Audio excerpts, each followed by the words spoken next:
Nina was building a tower. Higher than the ceiling, taller than a giraffe. One more block, she cheered, balancing a tiny red cube on top. It felt like a triumph. Wobble. The tower swayed. Crash! Blocks tumbled everywhere, scattering across the rug. Nina's face felt tight, her hands clenched into fists. A hot, angry feeling started deep in her tummy. It's ruined, she yelled, stomping her foot hard on the floor. Everything felt unfair and messy. Mum walked over slowly. She didn't shout or look cross, just calm and quiet. "Oh, my sweet girl," Mum said softly. "I see a big feeling trying to come out." Nina felt the feeling growing, hot and loud. She wanted to throw the nearest soft pillow. Mum smiled. "Let's give that big feeling a name. It sounds like frustration." Nina mumbled, "It's frustration, and I don't like it." "That's okay," Mum said. "When we feel hot, we need to cool down. Let's try the volcano breath. First, we breathe in slowly, like smelling a delicious flower in a garden." Nina watched Mum. She took a tiny, shaky sniff, trying to smell an invisible sweet flower. "Now, roar it out like a gentle lion, pushing all the hot air far away."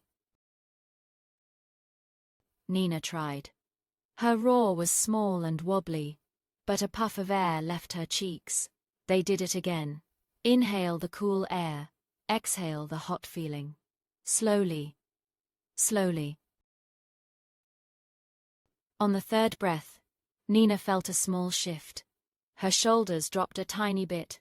Mum suggested, "Let's move to our calm corner. It's quiet and safe there." The calm corner was a soft purple chair, with a favorite fluffy pillow, just for big feelings. Nina sat down, hugging the pillow tight. It felt soft and safe against her still warm tummy. "Next, let's make our bodies super heavy. Like giant, sleepy bears," Mum whispered. "Squeeze your toes tight, tight, tight. Make them hard little statues." "Hold it!" "Now, let them go. Floppy, wiggly toes, soft and slow." They squeezed their arms into hard, strong statues, then let them melt away into gooey softness. Nina's body was feeling heavy and calm, like a smooth stone sinking into soft mud.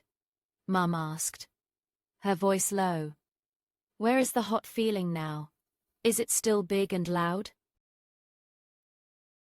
Nina thought hard. "It's just a little warm pebble now, not a big volcano." "That pebble needs gentle words," Mum whispered. "Tell it, I am okay. I can try again." Nina repeated, "I am okay. I can try again." She gave the pillow a final squeeze. Mum wrapped Nina in a big warm hug. Learning to be calm felt like a wonderful new skill.